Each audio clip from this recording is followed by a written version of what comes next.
Hi, it's Bumble. Welcome back to my channel. At the time I'm recording this the day after I did the Happy Gilmore 2 review. I put out a poll to vote if I should keep the Bumblebee gnome name or not. So far, it hasn't gotten any votes. I'm not sure if it's going to. I kind of just made it because I was having trouble deciding if I wanted to change the name.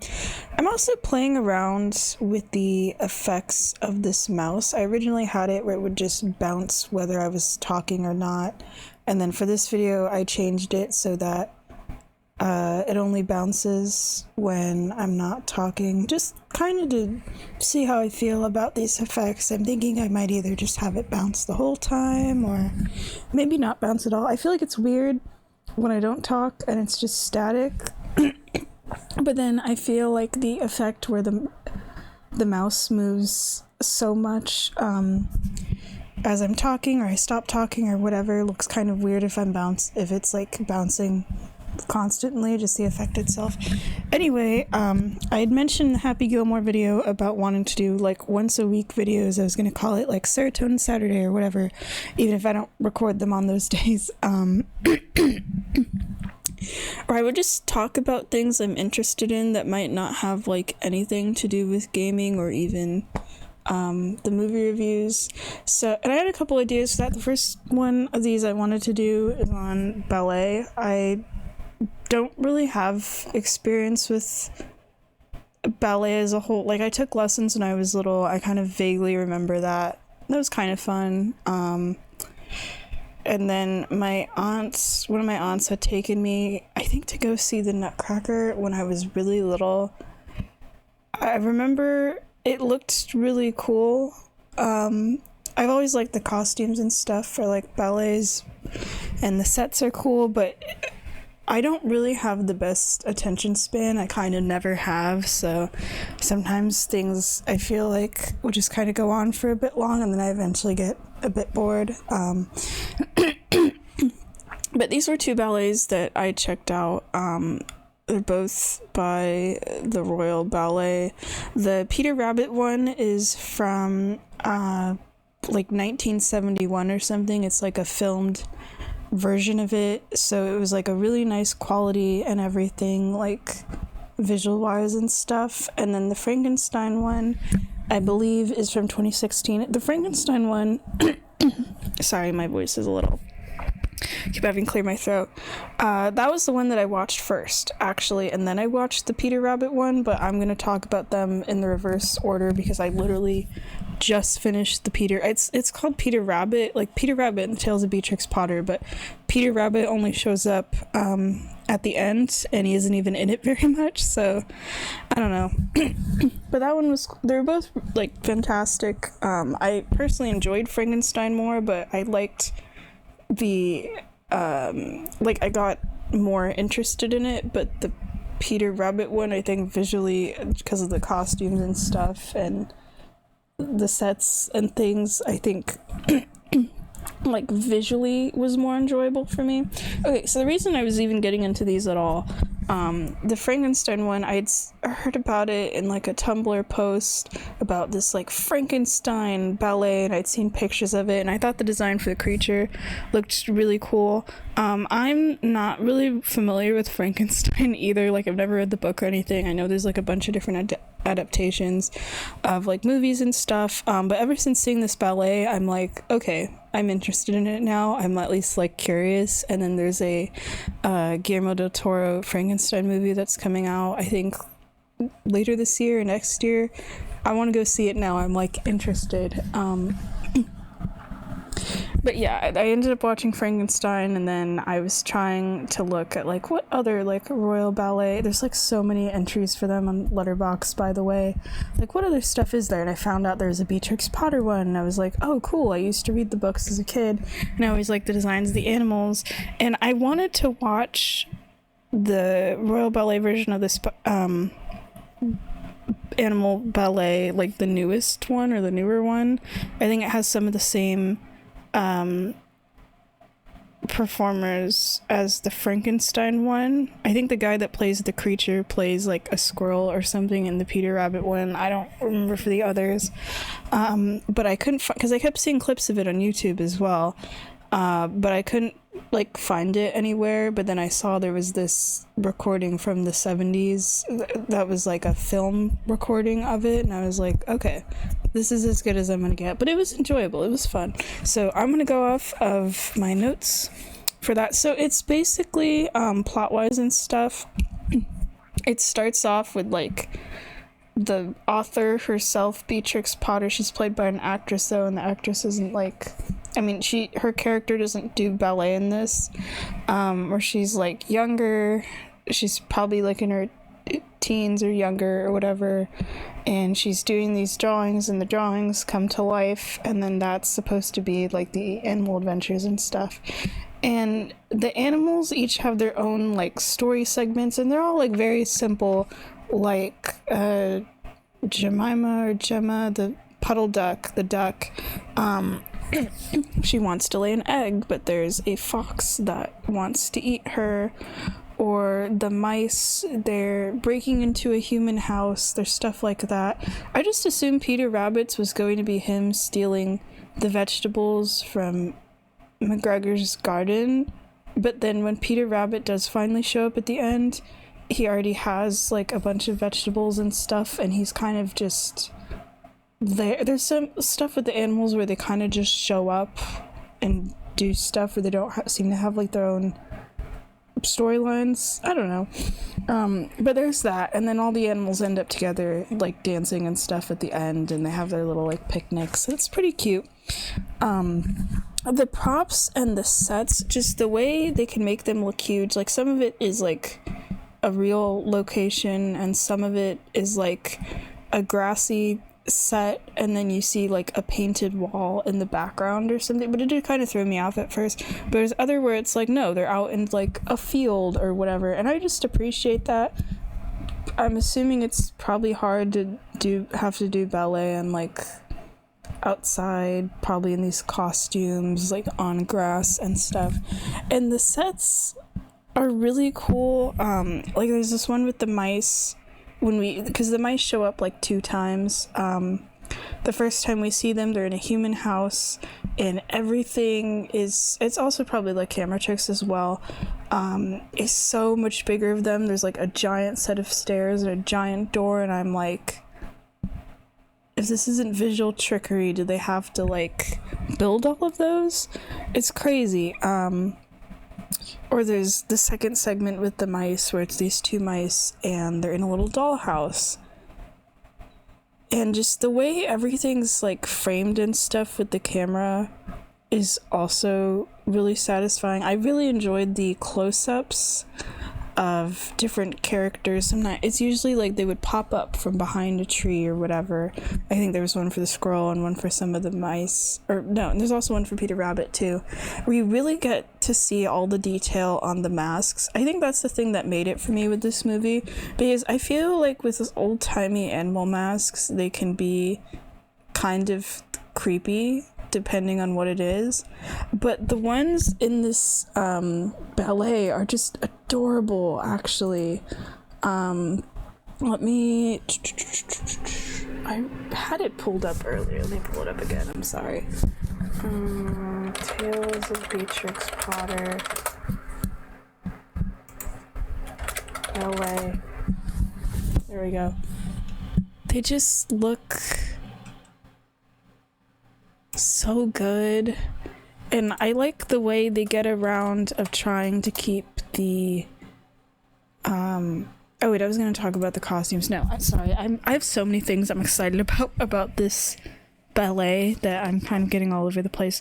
Anyway, the camera stuff works well. Like, part of the thing that makes them look tiny sometimes, like the mice in the human house, is the camera is like really, really up high, so it makes everything look way more spacious. Or the dollhouse almost feels a little claustrophobic, but also like, yeah, this is a house and stuff. Or sometimes we'll see the perspective of another character. Like there's a part when the fox is introduced, and he's reading his newspaper and he looks up from the newspaper to look at the duck, and it's framed in a way where it's like we can see her, like all the animals are always on screen, they're never obscured by anything, even if it's the POV of like you're watching them from the distance in like the middle of the woods, the way the plants are and everything will just like nicely frame them. And I liked those kind of shots too, because it reminded me of like, yeah, they're cute little cottagecore looking animals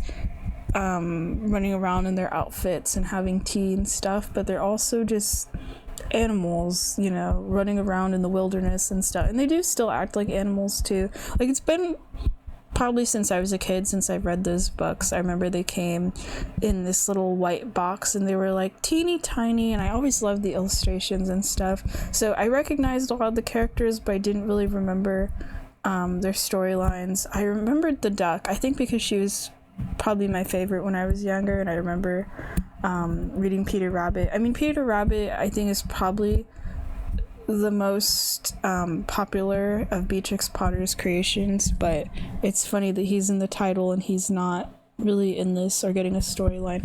But I thought that was fine, because then a lot of the other characters get the time to shine, and some of them, like the mice, even show up multiple times, and it's pretty cool. But yeah, the dancing outside was pretty neat. They even have real water. Like Jeremy Fisher, I think costume-wise, Jeremy Fisher, he's a frog, was my favorite. I thought his costume was so cool. They're all cool, but he was like my personal favorite. And he goes fishing and he ends up falling in water, and then you see him have to actually swim out of the water. And I thought, man, I mean, I don't know how heavy the costumes are. I kept forgetting they're wearing masks and stuff. I just assume they're heavy because I've seen like fursuits where they have the giant heads and stuff, and I was thinking, like, is it probably the same weight as those, or is it like a thin mask? And I was wondering how they could see too. Like, I can't imagine wearing one of those and then having to, I mean, his head doesn't go, Jeremy Fisher's, underwater or anything, but having to like swim in that and in those clothes and everything, because you got to have like the animal suit and like the outfit on top and stuff. It's probably a lot. I mean, at least their feet get plenty of space, because they all have like the super thin ballet shoes, and I liked the detail for hands and feet of like the feet. The shoes were usually the color of what the animal feet would be. Like the duck had yellow shoes, and you usually see their shoes from like far away. There's never like close-ups of their feet of dancing, from what I remember. So you're kind of like, yeah, you can kind of buy into those are their animal feet. Or you could see with Peter Rabbit on the image I have on screen, where they kind of remind me of like sheep hooves a little bit, even though it's a rabbit, so it'd be paws. And then for hands are interesting. I noticed there would be close-ups of the hands sometimes, especially if there's a lot of little props and on things. The mice didn't have any like gloves or anything. It was just human hands, but I think mice usually have like pink little gribby hands anyway. I wouldn't know. My mouse here has little cotton paws. But then the other animals, like Jeremy Fisher just had, I thought it was human hands at first, and I looked closely and I'm like, wait, fingers are usually not that long. But they did kind of look like frog flippers a bit. And there's a cat that shows up at the end, not the real cat, because there's like an actual cat that wanders around sometimes as an obstacle, but there's like a little cat dancer who just has these big gloves or something to kind of look like paws. I think that cat, it's the closest to looking like animal paws. But I thought that was going to be distracting, of just like, oh, they have human hands and stuff. But because sometimes in other stuff I've seen, like musicals or other dancing things, where it's the hands, but it was fine. I mean, they got to be able to grip stuff. So yeah, the costumes are really cool. I kind of want one of those masks. They just looked awesome, to the point where I had to Google after I finished watching. I'm like, who's the person that made these? And then I found out about like a Nutcracker production, a Sleeping Beauty one, the same I don't remember what the word would be for like the person who designs the masks and stuff. Costume designers, I guess. But I want to check out the ones that he's done. I've seen pictures of like other mice masks and things he's made for like the Nutcracker, you know, with the Mouse King and stuff, and I want to go check those out. I just think the costumes, I think that's like my biggest attraction to ballet, and what I think is kind of fun, where even if I don't understand what's going on in the story, it's like I can just appreciate watching whoever's up there on the stage dance and their costumes and looking at stuff, and it's cool.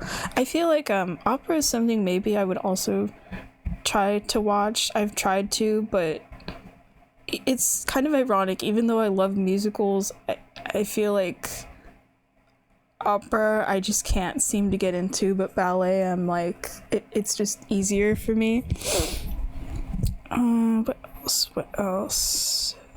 I want to talk about the duck. I think that was one of my Jeremy Fisher stuff, and the duck stuff was my favorite. The mice I think was like my least favorite, and they show up twice just because it kind of just, that's when the stories felt like it was dragging a little bit.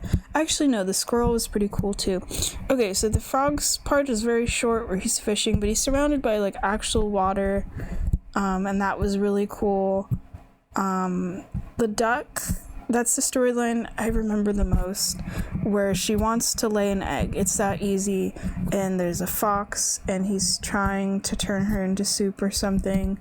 And there's a part, there's two parts of it that just kind of stuck with me. The first is he's trying to lure her into this like hen house or something, and the camera, when he opens the door but before the duck goes in, is like someone positioned in the back of the building, so you could see everything inside, and then the doorway, and it's like there's all this hay, and it's covered with all of these bird feathers the same color as the duck that's about to go in there. And I was just thinking like, damn, that's dark. Like, we already knew, they made it very obvious he wants to eat her. Like, he even has a newspaper that has a recipe for duck, you know, but just something about seeing those feathers, and I thought, man, those are probably the other ducks he ate. And he lures her in there, and then she stays in there with her egg. She ends up alive though, like we see her again at the ending. And she ends up leaving, and that's when she figures out like, oh, this guy's trying to eat me. And then I think the most impressive part of the ballet to me was when she's trying to escape from the fox, and it starts with her running, and she starts flapping her wings, and then the next shot is her and she's flying, and there's all these I think it's mice or something, or no, pigs, because I completely forgot about the pigs. There's these pigs that look up and they see her flying, and then the next shot is her landing on the ground, and she kind of, it's not even like a perfect landing either, because she has to like kind of run a little bit. I didn't see any strings. I'm thinking like, how did they make her fly? Because this came out in like 1971. There's not like CGI for this or anything. I mean, there is like some green screen things. I think there's this owl prop that's kind of creepy looking. It's the only animal that I thought was creepy, and I didn't really understand why it was there, and all it does is it winks, but every time it was on screen it looked like it had like a weird kind of effect around it, but everyone else is like a person in a costume running around and stuff. But yeah, the duck, I'm like, how did they, like, I just, you know, I have to assume it's like strings, and maybe because she's outside or whatever. I need to look back at that shot, because it didn't look like a painted background behind. I know that the duck literally can't fly, but it just looked so real to me. It's like a very short bit, and that was the part where I had to pause, and I was like, whoa, that's actually so cool. You know, but yeah, it was that segment was the most memorable. And the dancing itself, all the performers, they're just so, it was such a weird contrast for me, actually. I watched these ballets. I keep wanting to say musical, and I have to stop myself every time, because that's what I'm used to talking about in terms of like performance stuff. I watched these like 3 weeks apart. I watched Frankenstein on my laptop while I was out of town because I found it also on Internet Archive. And then Peter Rabbit I watched on my desktop at home today. So very different ways of viewing these. But yeah, with Frankenstein, they move in like very dramatic ways, and it's kind of slow occasionally, and you just feel the vibes. And then with Tales of Beatrix Potter, every animal, because they're supposed to be animals, are so like energetic and bouncy, and it's awesome. I'd love to watch more ballet stuff with that kind of energy, and it just makes it feel very fun.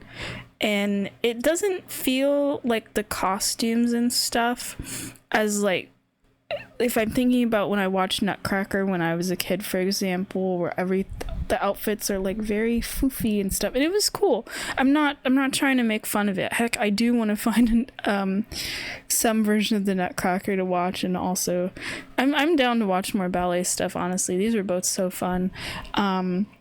But then here with these animals, they have just these little outfits and stuff. It feels very like simple. Like Peter Rabbit has his little jacket, and then these like elaborate animal heads and stuff.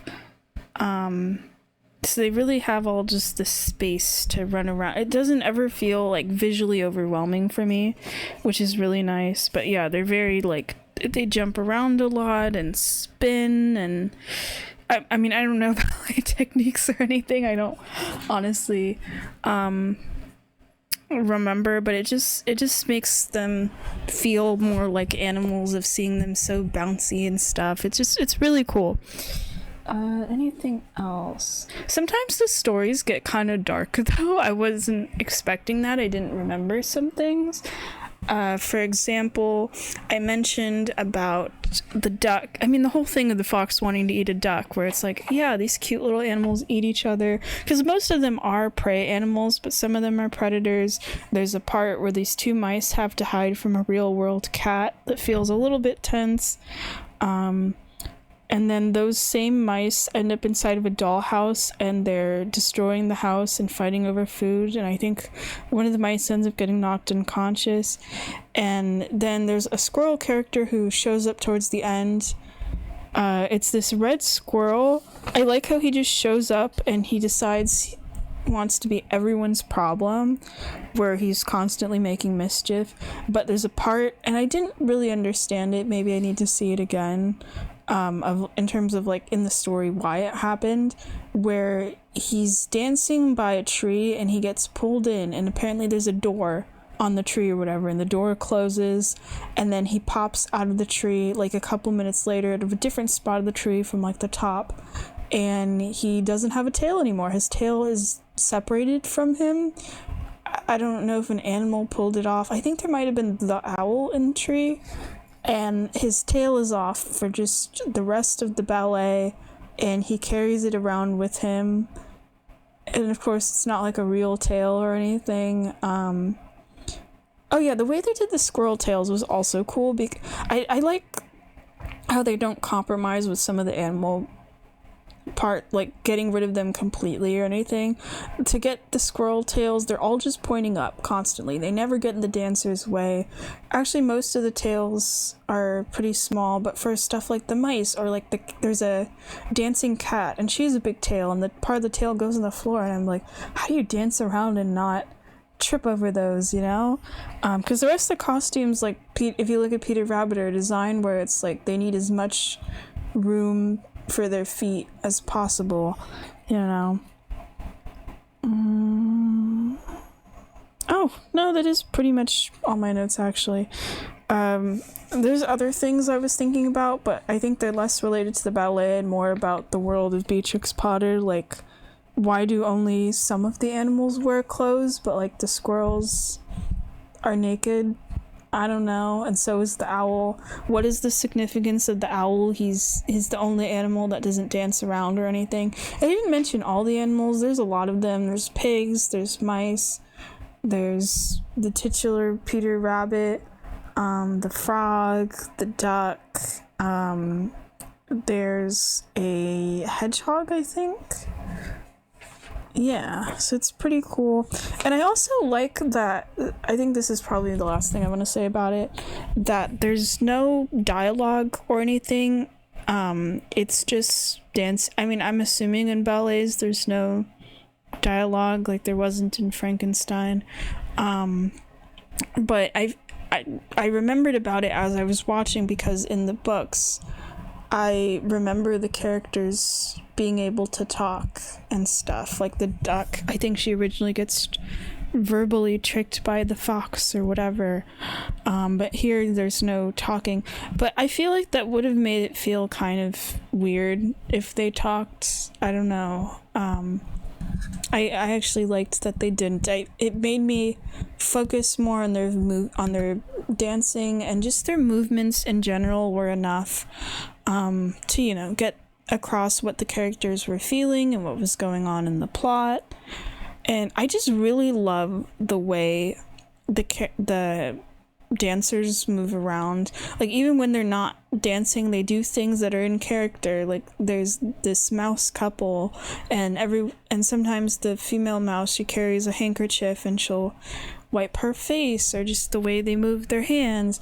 But then there's other times where the way they move is like very animal-like. Like when the duck is trying to lay an egg, she is like kind of tilting her head and then kind of kicking around with her legs and squatting and just trying to find a place to land. Or the way that like the squirrels or the mice will kind of hold up, especially the squirrels, they hold up their paws kind of close to their chest, and the way they move their fingers around and stuff. It's all just, it's like a really nice blend of, oh, they're like little creatures that are sentient and wear clothes and they live in houses and whatever, but they're also animals. I think that's really cool. I think the dancers like nailed it and stuff in the performances of these characters. Like I said, would be cool to see the newer version of this by the Royal Ballet. I don't know what year it came out, but I keep seeing it pop on YouTube. It would probably also be kind of weird for me to watch, because they don't have like the elaborate sets and stuff. I think it was usually just like the animals, they're on the stage this time, but the costumes are so cool. I think the costumes are cool no matter which version of this that you're watching, but at least getting to experience the whole thing and having this one from the 70s was pretty nice. I'm glad that I was able to find it and to watch it and such. I almost didn't find it. I kept asking my friend, I'm like, can you help me find this? I wanted to see the dancing Beatrix Potter animals. So I'm actually going to send it to my friend, because I've been telling him about these ballets I've been watching, or at least I've been telling everyone about Frankenstein specifically. But the Tales of Beatrix Potter is very cool. Like I said, sometimes it feels like it can kind of drag a little bit. I'll be honest, some of it I did watch in the background while I was like doing other stuff, like looking for jobs and other things. But it feels very cozy. It feels like something you can just put on, like on an afternoon chill for an hour and a half, and just kind of enjoy these. I kind of wish I had saved this to watch maybe in like segments at like the end of the day. It would have been it feels very, even though it's very like energetic and stuff, and the music. Oh, I hadn't talked about the music. I completely forgot. Half of my notes are written in green colored pencils, so it's kind of hard for me to see. Kind of just scribbled these out. The music being classical music is really nice. It's very cheery a lot of the time, and having like flutes and things, but then it also, in the slower parts of it, has this very kind of dreamy quality. Like there's this part when the squirrels, it's like the one other time they use water, they're on these little like wooden paddle boards or rafts, and they're paddle boarding, or they're paddling to an island or something, and the island is a painted background, but the water is real, because they're actually putting their paddles through something and it makes like a ripple. So I'm like, yeah, that's water, I'm just not used to having that for stuff like this, so it was so cool to me.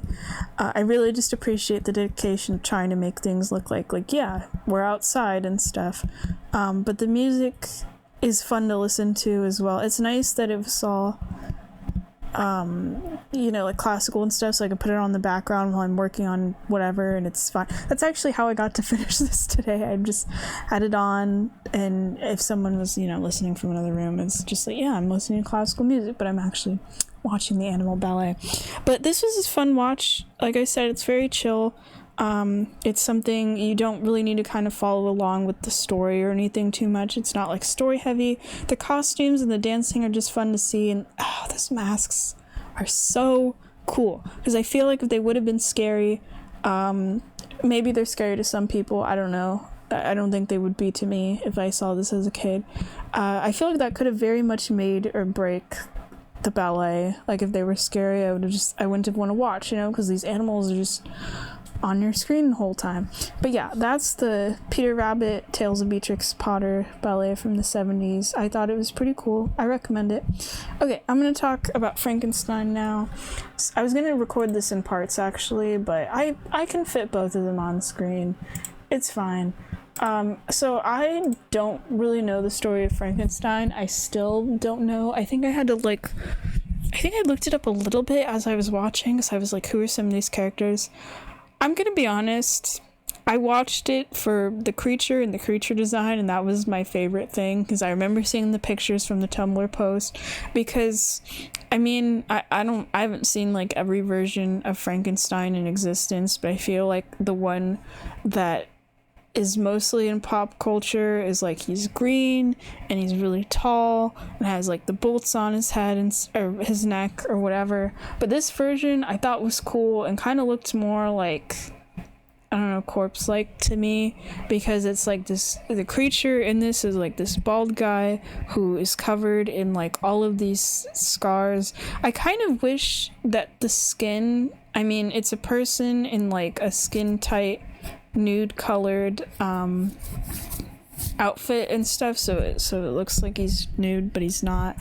I kind of wish the costume of it, I guess, had like, I don't know, a bit of discoloration on some parts, or something. Like it's too much to looking exactly like his natural skin tone, which I get is supposed to be the point, but I feel like if it, I don't know, maybe looked a little more beat up, or kind of look, because isn't it like the body is different people's parts and stuff, not like one person stitched, because it kind of makes him look like one person that's just kind of stitched together rather than like multiple pieces. I feel like that could have made him look more corpse-like, but looking at him, it does at least look more like this is a dead person and stuff than, the big green guy I mentioned.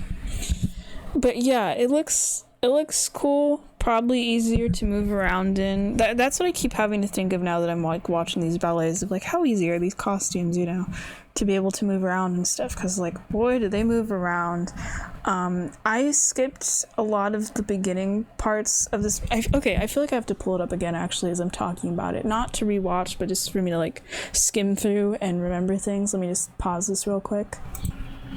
Okay, I pulled it up, not that I'm gonna rewatch specific parts, but it kind of helps me remember things.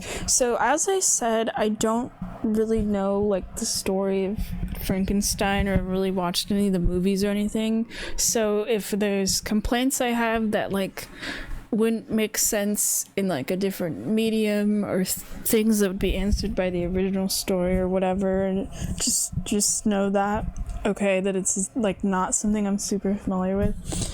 My two complaints are like that I can still actually remember from watching it. One of them has to do with the pacing, one has to do with character focus. I get they gotta like kind of save the creature for like a while into this and stuff, but you have like the first, I'm not kidding, like the first hour of this of this ballet, pretty much like the first hour or so, is just Victor dancing with all of these like aristocrats and stuff, and it's like, the dancing of course is going to be cool, but I was just like, I want to get to the creature already, so I didn't skip through all of it, because at the beginning I'm just like, kind of waiting around, but I feel like that went on for too long, And the other thing too is I wish we could have seen more of his relationship with the creature and stuff, because I just think that's interesting, of like, you bring this person to life and then abandon him, and then he comes back, and then there's like murder stuff that happens. I feel like it focused too much on his love interest, which I had to look back at the letterbox thing, and I'm like, oh, her name's Elizabeth. Like, I didn't even know what her name was. Where there's a lot of kind of romantic angles of those two and stuff, and they like slowly dance to get, like, I'm sure she's important, but she's also kind of mostly in the first half too, with like the aristocrat stuff. But yeah, I wish there was less of focus on that and more of the creature, or maybe more of her interactions with the creature, because I think he does try to like show interest in Elizabeth at the end, where she's like disgusted with him. I don't know why, but I kind of expected like, oh, maybe she'd feel sorry for him or something. I mean, I felt bad for the creature, because he is like, you know, brought to life and stuff, and then Victor's, and he doesn't know what's going on and stuff, and Victor gets freaked out, and then the creature ends up running away. And then I think the most memorable part to me was like the creature tries to find Victor and kind of spies on him.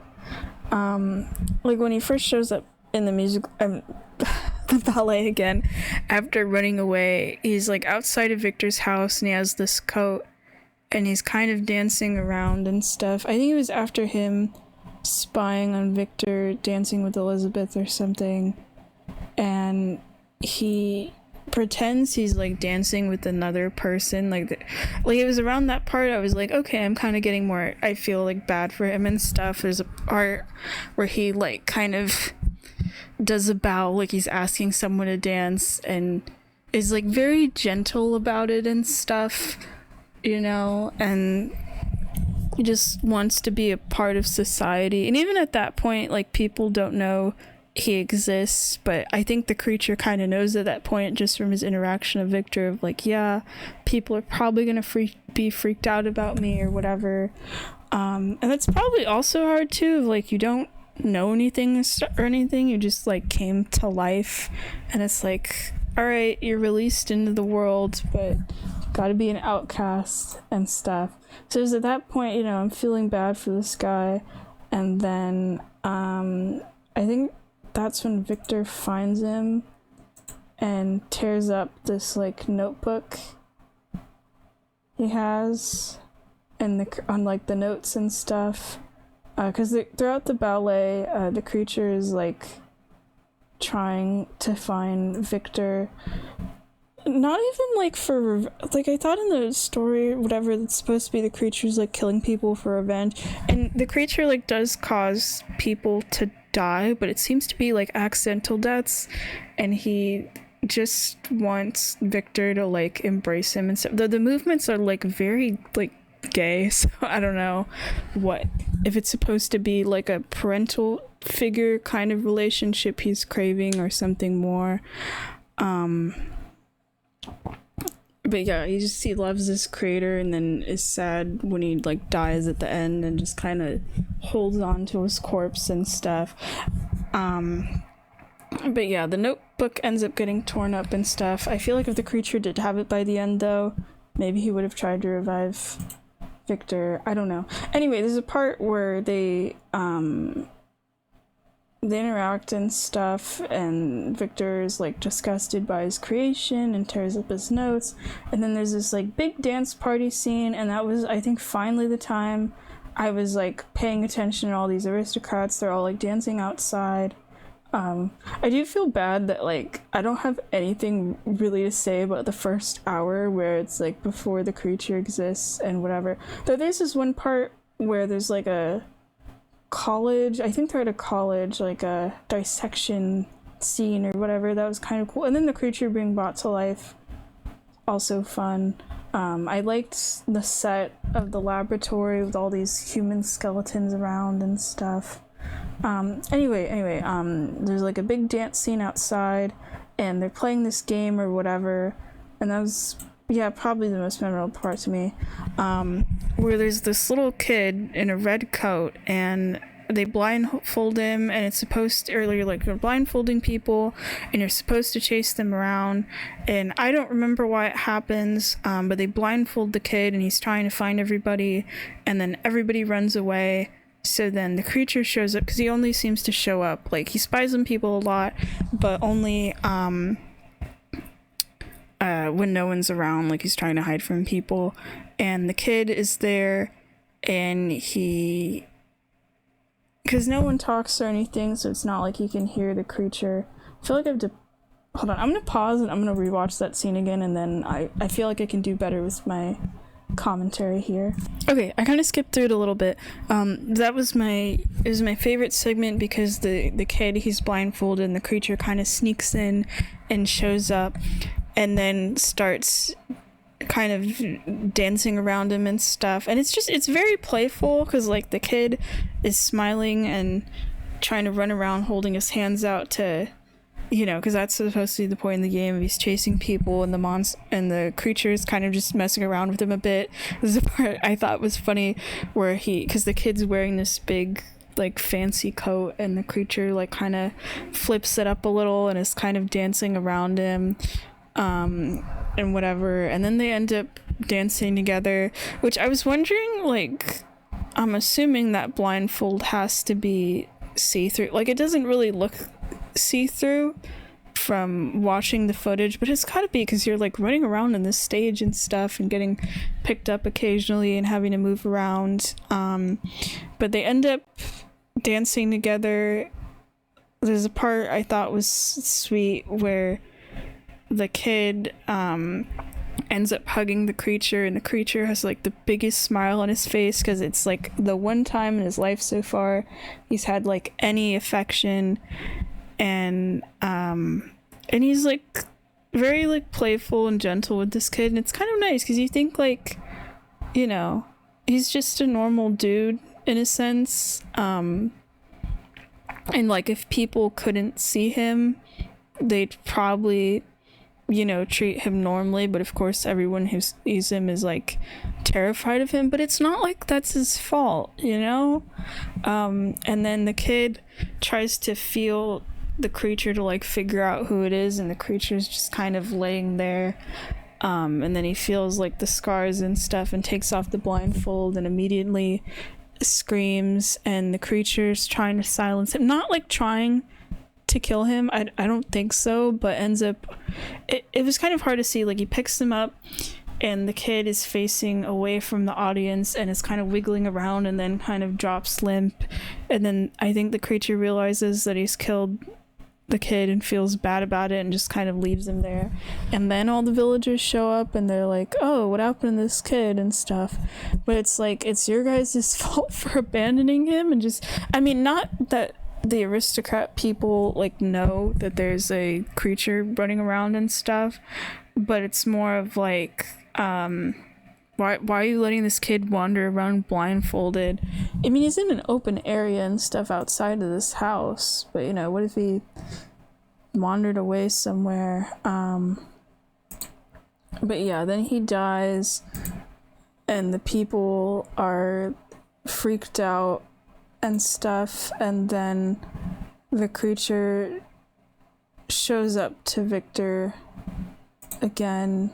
I'm like skipping through it as I'm talking, that's why I'm saying things very slowly, and I think Victor realizes like, oh, you killed this kid and stuff, and then from there I think they're like enemies, and then there's a cool part where there's another big dance scene with everybody. It's like a masquerade ball, and it's kind of funny to watch because like Victor and Elizabeth are there, but the creature's also there, and he's all dressed up so no one recognizes him, and he's dancing with people, and Victor's like kind of freaked out that the creature's there, and everyone kind of has this expression on their face of like, are you good, what are you so freaked out about, or whatever.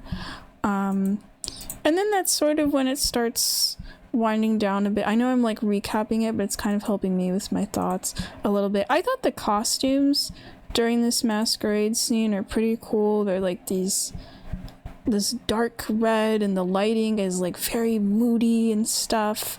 And then Elizabeth and Victor are in these like completely white, very fancy outfits. I really like Elizabeth's skirt, actually. It's almost kind of like a tutu. It's pretty cool.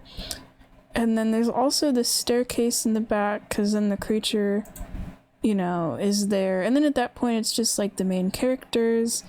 And there's a part I'm watching just now where Victor... No, it's not Victor. I think it's some other guy, actually. The creature is like...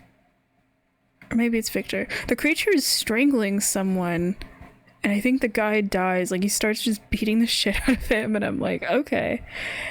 And then it gets kind of interesting, but also annoying, where Elizabeth pulls out a gun, and I don't know what's going through her head at that point, if she's like too freaked out or something, because it's like she could totally shoot the creature from where she's standing and it's fine. There's like this giant staircase where there's like this dude's corpse, and the creature's like kind of slowly but menacingly walking towards her, and Elizabeth's standing there with a gun, points at him for a second, and then just is kind of standing there horrified. But it's like, if you're gonna shoot, that's the thing that bothers me with people with guns in like movies and stuff. I'm like, if you're gonna shoot someone, just shoot some. Like, I get she's freaked out. I'd probably be freaked out too if a reanimated corpse just killed someone in front of me. But like, you have a gun, you can just shoot him. But she doesn't shoot him, and then he gets to, and he's walking like so slowly towards her.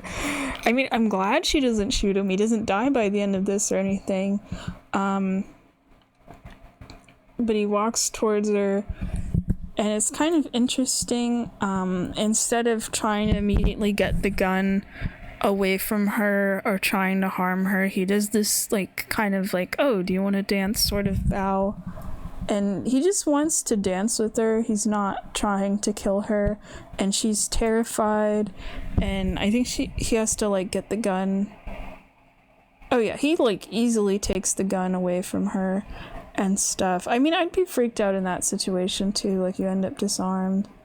And then he's trying to dance with her. But she's, I think, like, terrified, but also disgusted. There's a part...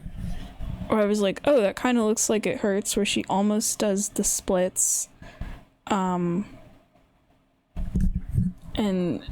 I don't know if she can in that dress. She's like dipped down a little bit where she almost does it. I don't think anyone actually does the splits in this. And the creature, I like, because there's no dialogue, you know. It's like I was saying with the Beatrix Potter one, where it's like, their emotions convey everything or whatever, where the creature is so insistent on dancing with her, where he keeps doing the like bowing motion to get, you know, to like invite her to dance or whatever, and he keeps doing it faster and knocks through the ground for her to like get the freaking point or whatever. And then they dance together for a bit, and then he eventually, I think, takes off the coat, and then Victor ends up showing up. But them dancing together was nice. That's where I kind of had thought before she's like is freaked out by him, of like, oh, maybe she'll feel sympathy for him or whatever, because like the coat covers most of him, like she could see his head and stuff. I was wondering when I was first watching it, like, oh, is she freaked out because of his appearance, or is she freaked out because he just literally killed a guy, and she like tries to scream and stuff, and she's obviously terrified. I don't know why he wants to like dance with her though, if he's like actually interested. Like, he's seen her with Victor a lot at this point, if he actually cares about her at all, or is it more of like, oh, this is the person that my creator loves or whatever. But he's like very forceful with her and stuff, and she's like trying to, their movements are interesting, where it's like she's trying to run away and stuff, but they have to continue dancing. So that part, like dancing wise and everything, was cool. And then Victor shows up and picks up the gun, and then him and the creature end up duking it out. And the background is pretty cool because it's like this bright orange. It's probably supposed to be sunset, but the way it's colored, it kind of looks like fire. And then, yeah, Victor with the creature, they end up dancing for a while too, which is kind of nice.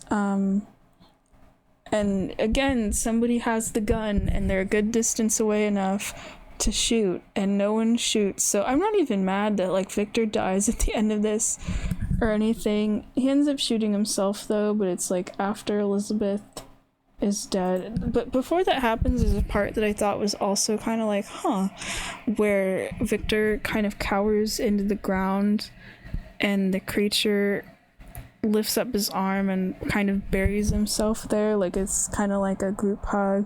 But then the creature's like absolutely devastated when Victor shoots himself. Like you can see the emotion on his face, and he kind of shakes Victor around, and he has this like obsession with touch too, where the creature's always grabbing people's hands and putting them on him and stuff. I don't know if it's like a needing for affection or just physical touch. And then it's kind of sad because he's like devastated when Victor dies and pulls out the notes, and he's trying to figure out something, but the notes are all ripped up and whatever, and there just isn't anything to do. I thought the creature was gonna probably try to shoot himself too, maybe, but instead it just ends with him kind of holding Victor's head. It's in a way though where he like grabs his head.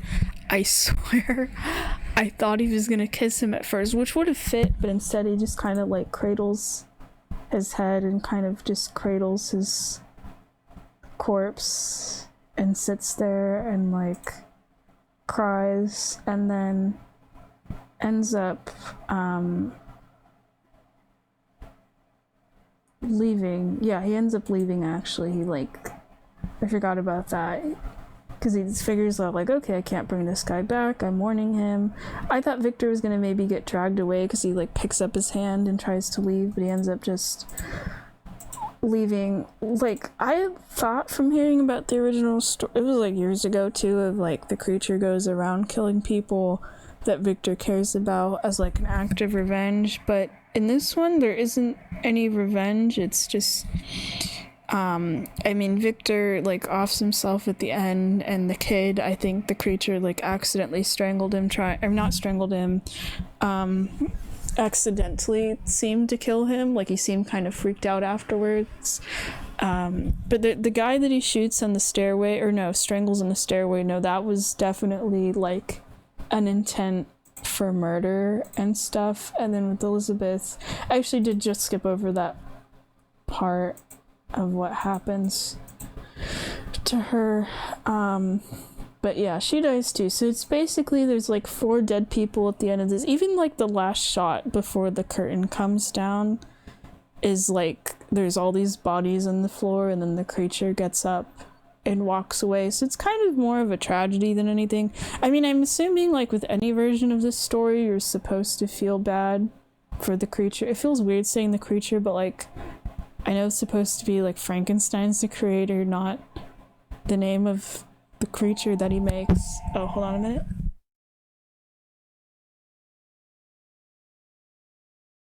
Okay, sorry. I have a phone in my room, and I didn't want the ringing to get caught in here.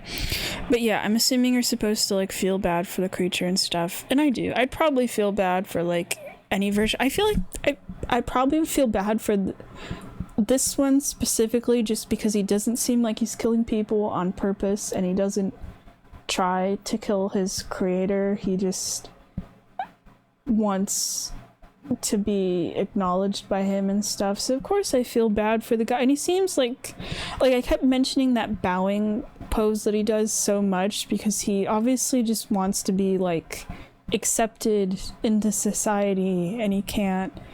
and that was kind of the themes of it, where I was just like, damn, maybe I am actually interested in it. Maybe just seeing it in like a visual format where they're like dancing and stuff and all the drama of it, I think probably convinced me more than anything else. It probably would have convinced me more than reading the story. But now I want to go find other adaptations. I know there's more Frankenstein ballets. I think there's one that came out around the same time, but with Benedict Cumberbatch. Might have been a movie. I swear it was like a theater thing though, and there was like a version where he played Victor, and there was a version where he played the creature. I saw the makeup for it though. It doesn't really look as cool. I just really like the creature design for this one. I like how it looks in this poster, especially because like it almost does kind of look like he's covered with bruises, but I think that's like the shadows and stuff. So I don't remember who posted the Tumblr post for that ballet, but yeah, whoever it was, thank you, because that is single-handedly kind of getting me into watching ballet. But yeah, I recommend both of these. They're both in Internet Archive. The one, the Peter Rabbit one from the 70s is like a professional recording or whatever.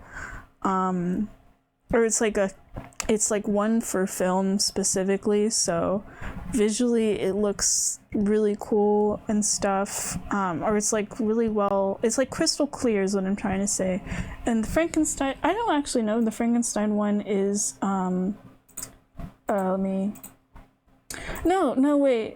Frankenstein one is actually clear. I don't think that's someone recording it. I'd assume so at first, but they have like zoom ins and close ups and stuff, and everything is very clear, you know, so that probably is a professional recording too. Because this the Royal Ballet, I see like their YouTube channel and stuff. They have like a bunch of clips. Like there's an Alice in Wonderland one. I would love to talk about that, and I feel kind of bad because there was one time where it was on TV, but I didn't see it from the beginning. I was watching part of it with my mom, and I saw it from the middle, and eventually I did get bored, and I went away like upstairs or something, and then I've never seen it on TV again. It was on like just like regular like we don't have like cable, but we have like YouTube TV and stuff, and we have like channels and things. It was just on regular TV. It wasn't even on like a streaming service. But then I've been seeing clips of it on YouTube, and I'm like, damn, I need to find it. I need to like watch the whole I should have appreciated it when I watched it on TV, but I had no idea what it was. I just thought, oh, hey, there's an Alice in Wonderland thing on TV, cool. I don't know where to find it. I know there's like a ballet streaming service. It's called like Marquee TV. I think that's where a lot of the clips on YouTube are coming from. I don't know if I'll get like I'm tempted to get like a free trial just to see some of these, but I feel like I'd have to do research of like ballets to watch, you know, to put in the time for it. If you guys have any suggestions of like ballets to watch, or if I should get that service for a bit and I could watch more stuff, let me know in the comments. But this was cool. I don't know if I'll find more ballets to watch. Maybe. This was really fun. But this was just something new for me, because in terms of like visual media, I usually watch like a ton of movies. I am a musical fan, as I've said. I still want to make, I think the next one of these videos might be me either talking about musicals or yeah, probably, I don't know, maybe it'll be more ballet if I find any. But this is cool. I'm glad I got to make this. I'm glad I'm like making these now, because they're just fun for me, where I feel like I need that, not just as a break from gaming, but it kind of cheers me up to just blab into a microphone as this cute little mouse talking about things that I like. I was almost going to make a third channel for this too, where I just do that, but I feel like there wouldn't be enough videos. And I have like a second channel, I guess, but it's like it's all like art things for now, but it is like supposed to be like personal videos and other things, and not like review stuff. So I was just trying to keep these things separate. But yeah, hopefully you don't mind of these things being here. is kind of a nice break from like the gaming and movie review stuff, or just having something a little different. Well, thanks for listening. Like I said, if you have any ballet recommendations, I've been looking at the like Royal Ballet stuff after I watched Frankenstein, of like the newer things of what's out there, because there's an Alice in Wonderland one. They have like a newer version of Peter Rabbit. There's Frankenstein, obviously. I don't know what else there is. Today I found out about one. It wasn't the Royal Ballet, it was somewhere else, where it was Dracula, and it's like being put on in like LA or something. If that ends up online somewhere, that would be cool. I think Gothic stories as ballet, I think, is fun because I feel like it captures like the drama of it and stuff, and having like the zoom-ins and the close-ups and stuff on this version of Frankenstein I watched was really nice, because I feel like getting to see the performers' facial expressions and stuff just really sold it for me too, not just like the dancing and things. But yeah, I liked both of these a lot. Frankenstein, I loved it. I haven't been able to shut up around it about to some of my friends. Peter Rabbit was also very cool. I kind of want to read the Beatrix Potter books again. I think I found some on Internet Archive you can like read through. I don't know if they're public domain. That would actually be kind of fun as like a video. If they are, you know, I don't want to deal with like copyright stuff. If I had those like on screen and then not like reading them to you, maybe it would be an ASMR thing, but just kind of like going through it, recording my reactions to things, whatever. All right, thanks for watching. Bye bye.